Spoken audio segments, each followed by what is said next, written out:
Buena parte de esta segunda jornada del tercer simposio sobre el libro digital estará dedicada a un elemento esencial de la cadena del libro, el generador de contenidos. Escritores, poetas, narradores y estudiosos de la literatura de las diversas plataformas digitales nos acompañarán en la siguiente mesa de discusión. Pero ahora me corresponde presentar a uno de sus íconos, con el que además rozamos un tema de gran importancia en el mundo digital, el asunto de la autopublicación. Diría yo que nuestro invitado es un anarquista en un mundo de por sí abierto y libre como Internet. Quizá es que he entendido su verdadera esencia. En la red creó un género literario, la blogonovela, que tuvo tanto éxito que no solo ganó premios, sino que se imprimió en distintos países iberoamericanos, eso sí, con una fortuna incierta, a decir del propio escritor, quien, liberado sus derechos, volvió a la red como punto de partida y plataforma de distribución de sus propias obras. Antiguo colaborador del País, gracias a uno de sus confesados vicios, ver series de televisión, lo dejó todo para embarcarse en un proyecto pequeño, familiar y sin duda revolucionario, Orsay. De nuevo desde Internet, como dirá él mismo, genera cosas para que haya gente divirtiéndose con ellas. Desde 2010, Orsay representa un nuevo modelo de quehacer editorial en el que no hay publicidad ni intermediarios y en el que prima la libertad de contenidos, de acceso y de comunicación entre los editores, los autores y los propios lectores. Con un ánimo tan inquieto, sin duda nuestro invitado es un verdadero espíritu de la era del Internet. Dejo con ustedes a Hernán Cassiari. Tengo la necesidad de que esta charla dure no más de 20 minutos. Se los digo ahora para que se relajen y sepan que en un ratito podremos salir todos a tomar café y a pensar en otra cosa. Lo digo sobre todo porque ayer me senté en esta sala a escuchar la conferencia inaugural y comprobé lo complicado que me resulta escuchar a una persona que lee sin parar una hora entera. No importa qué interesante sea lo que diga, podrían ser respuestas a las preguntas más complicadas del universo. Pero si algo dura más de 20 minutos me distraigo. Ya no estoy concentrado, no estoy capacitado para concentrarme. Y eso que no soy nativo digital. En el siglo XX yo podía concentrarme sin problemas. Me pasó muchísimas veces agarrar un libro a las 10 de la noche y leer como un desesperado, hasta que el amanecer aparecía por la ventana. Y lo mismo me pasaba cuando escribía. Yo ponía una toalla abajo de la Olivetti, de la máquina de escribir, para no despertar a la familia por la noche, con los tecleos. Y podía escribir horas enteras. Y también podía ir a conferencias que duraban 2 o 3 horas y me concentraba. Podía estar escuchando 2 horas a una persona leyendo sin distraerme. En el siglo XXI pasó algo paulatino y en principio sin importancia, como cuando ponemos una rana en una olla con agua tibia y prendemos el fuego. La rana no se da cuenta que empieza a calentarse el agua, no se escapa de la olla. Y cuando por fin entiende el peligro del hervor, ya es demasiado tarde. Los nervios no le responden y no puede saltar. Alguien me puso en una olla en la primera década de este siglo y ahora ya no puedo escribir más de media hora sin mirar mails o sin ver un gol de Messi. Ya no puedo leer más de media hora sin pensar en la primera mosca que vuela. Y ya no puedo, como me pasó ayer, escuchar a una persona dando una conferencia larga. Mi cabeza empieza a divagar, me evaporo. Más o menos a los 15 minutos de lectura, lo que hago es mirar los papeles que le quedan por leer al que habla. Y trato de sacar la cuenta de cuántos son respecto a lo que ya leyó. ¿Serán 12? ¿Serán 15? Parecen 20. y solamente leyó uno. Lo habré impreso por lo menos en Times 16. Dios quiera que haya usado interlineado doble, que termine pronto. Siempre me parecen muchísimas las hojas que faltan por leer. Ayer me desconcentré mucho escuchando los movimientos corporales del resto de los oyentes, sus carraspeos, sus toses. Y pasó algo gracioso. A los 20 minutos, casi todos sacamos el teléfono celular del bolsillo. La mayoría de ustedes estaban seguramente ayer y lo recuerdan, pero yo además lo cronometré. A los 20 minutos exactos activamos el celular con cualquier excusa. En general fingimos que vamos a tuitear algo que está diciendo el conferencista, porque nos encanta que nuestros amigos sepan que estamos en un simposio en México, etc. Pero lo que queremos en realidad es tener la pantalla prendida. Somos como el perro de Pavlov, nos relaja saber que estamos conectados a otra cosa, además del Señor que está hablando. Conectados a lo que sea, a mirar el mail de reojo, a saber qué hora es en nuestro país de origen, a ver qué están diciendo en Twitter los que tienen la suerte de no estar en una conferencia a esta hora. Nuestra concentración viene y se va. Yo ayer miraba a los costados y a la mayoría nos pasaba lo mismo. Íbamos y veníamos, del escenario al teléfono o a la tableta. Y mientras tanto la conferencia seguía su curso y para mayor desgracia, era muy interesante lo que decía el señor que hablaba. Reconocí varios párrafos muy buenos en la lectura del Señor, incluso después del minuto 25, cuando ya es humanamente imposible seguirle el hilo a un tipo que habla. Y hasta estuve a punto de reincorporarme a la trama, pero ya me dolía la columna de estar sentado recto y me palpitaba el teléfono en la mano con nuevos datos vacíos, formación de Argentina contra Paraguay, datos urgentes. Y entonces entendí que esa charla completa estaría colgada en internet, que la podría disfrutar mejor en otro momento, poniendo pausa donde se me antoje. Y entonces me puse a pensar en otra cosa, sin culpa, sentado ahí en la primera fila. Me puse a pensar que al día siguiente yo tendría que estar sentado en la misma silla del conferencista y que bien podría hacerme el distraído respecto a este gravísimo problema que tenemos todos y dar mis impresiones sobre el libro digital durante una hora, escuchando las toses y los carraspeos de ustedes desde el minuto 15 y los celulares desde el minuto 20. O dejar de hacerme el distraído y confesar por fin frente a ustedes que hoy, tal y como están las cosas, no me importa en absoluto el futuro del libro. Ni el de papel, ni el electrónico, ni la convivencia entre ambos, ni la muerte de uno de los dos, ni las políticas para fomentar la lectura, ni si la gente lee más o si lee menos que hace 50 años, ni cómo harán los editores y los autores para mantener su nivel de vida, su casa, su coche, cuando todo el mundo consiga todo gratis por internet. No me importa. No me importa. En este momento lo que me preocupa terriblemente, y se los digo de corazón, es que no nos podemos concentrar.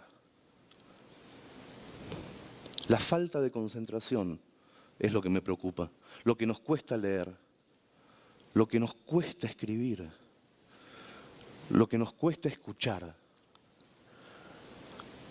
En esta sala somos todos muy inteligentes y muy despiertos. No somos gente que no lee. Somos una élite de señores y de señoras preocupadísimos por el futuro de la letra impresa.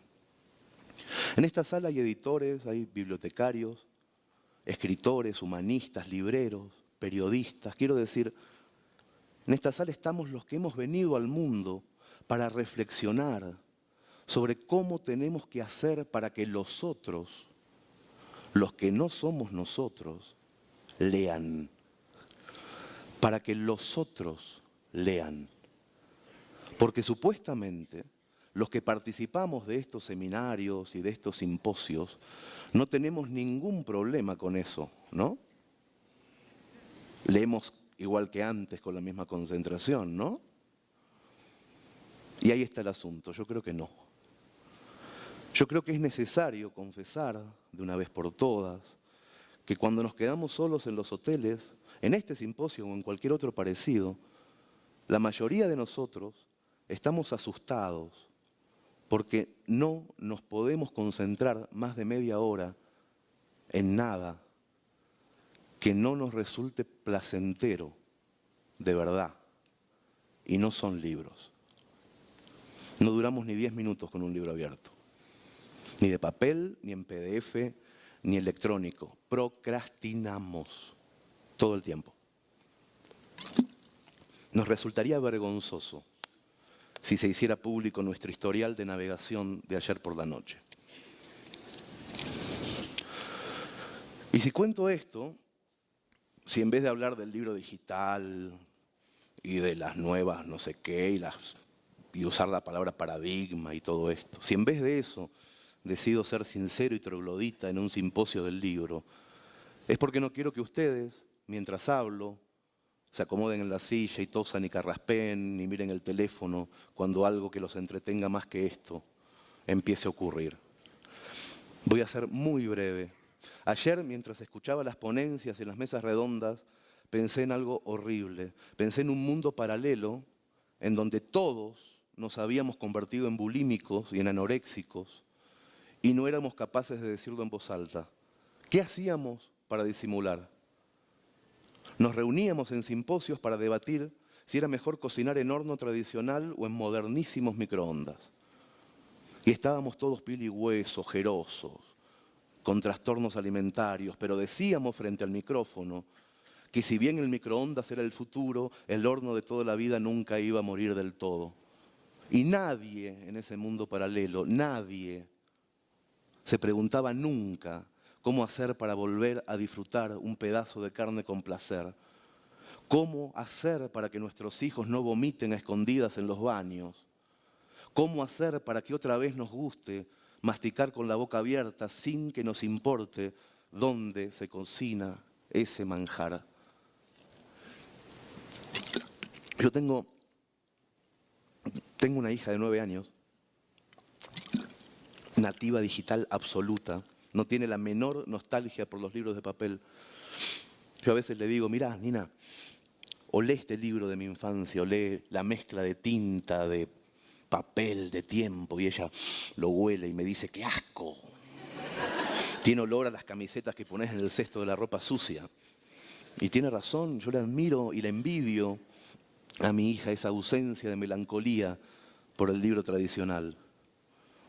Mi hija se pasa muchísimas más horas, muchísimas más, mirando videos de YouTube o aplicaciones del iPad que leyendo libros.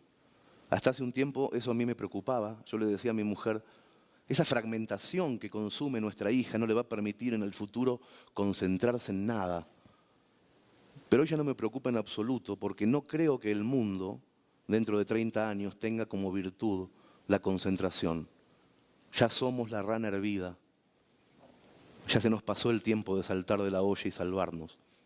Cuando ella tenga mi edad, en el 2040 más o menos, posiblemente mi hija concurra invitada al tercer simposio del pendrive telepático.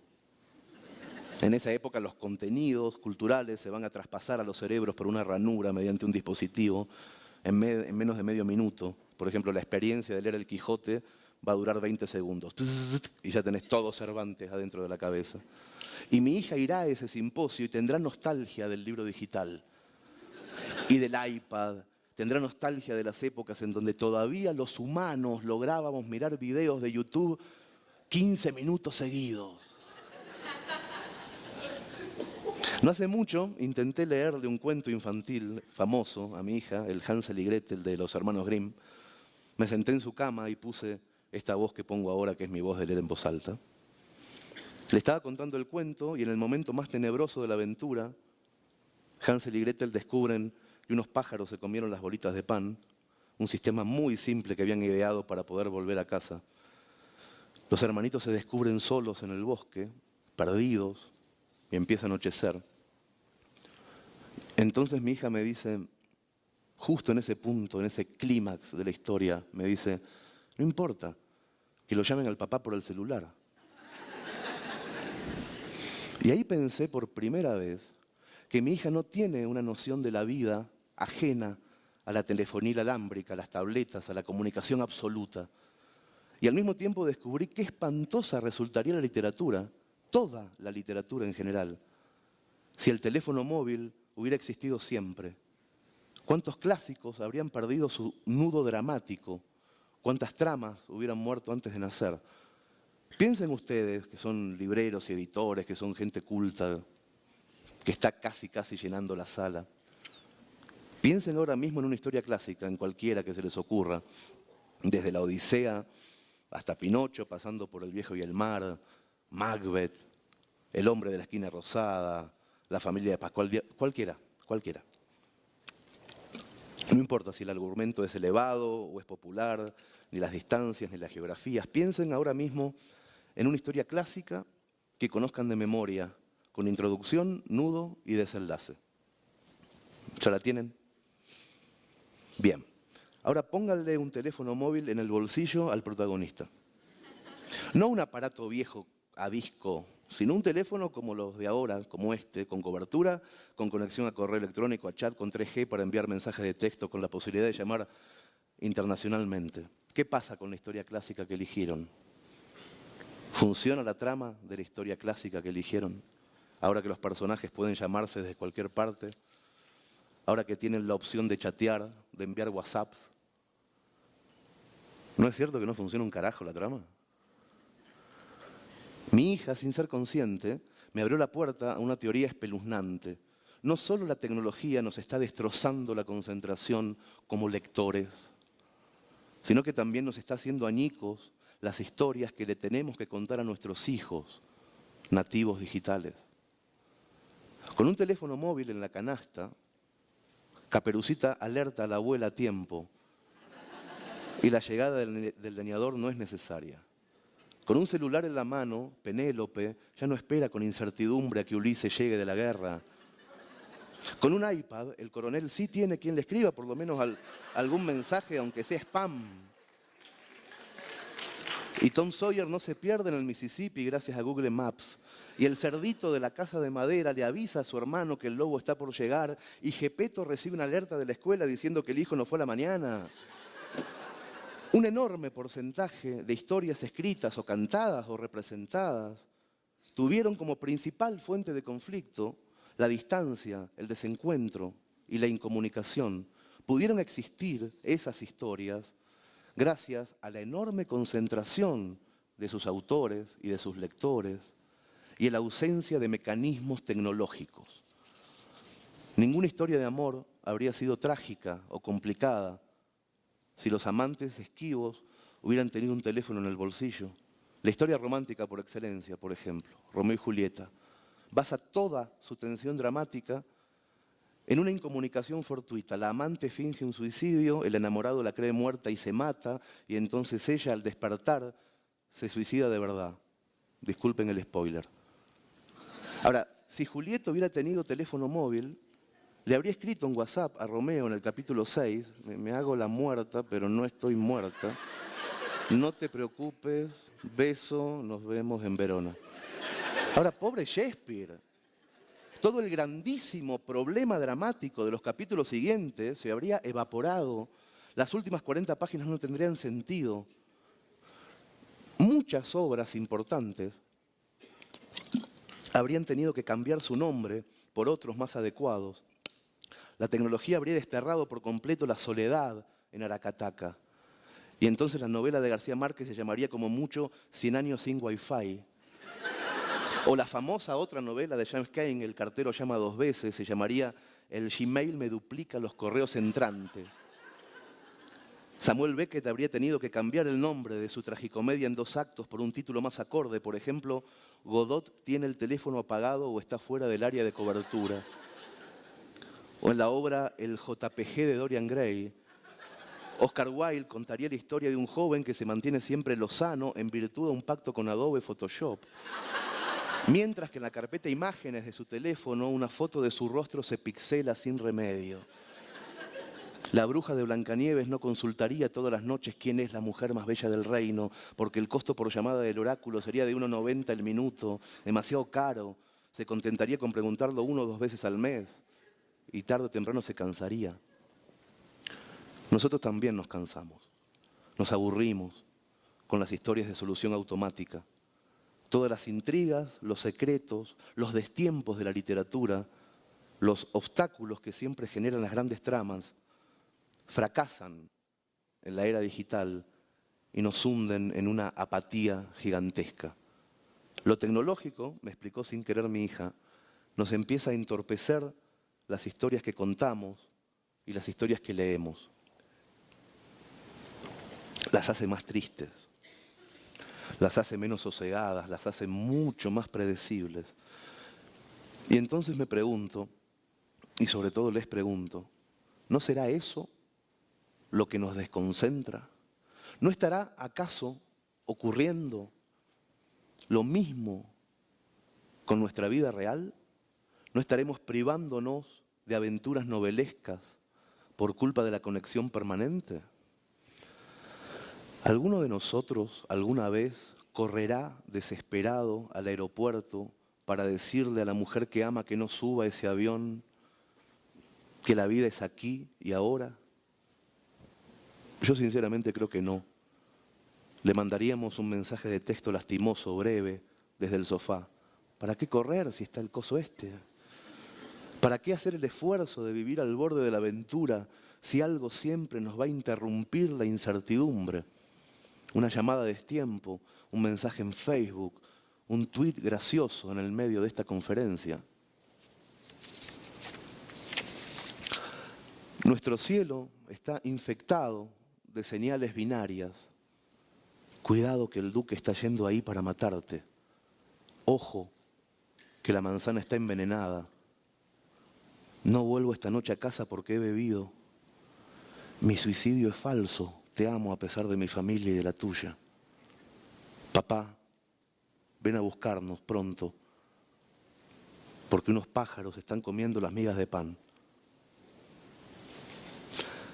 No me importa, en esta época, si las tramas seguirán leyéndose en papel de celulosa o en libros digitales. Me preocupa que nuestras historias estén perdiendo el brillo y nos estemos convirtiendo en héroes perezosos. Me preocupa que no nos podamos concentrar nunca más en lo que mejor sabíamos hacer cuando éramos jóvenes, leer y escribir. Les pido disculpas para terminar si en esta conferencia breve e improvisada sobre la anorexia no dije una sola palabra sobre las virtudes del horno a leña ni sobre las ventajas del flamante microondas. Espero haber conseguido al menos ser breve, así nos podemos ir más temprano a comer. Buen provecho.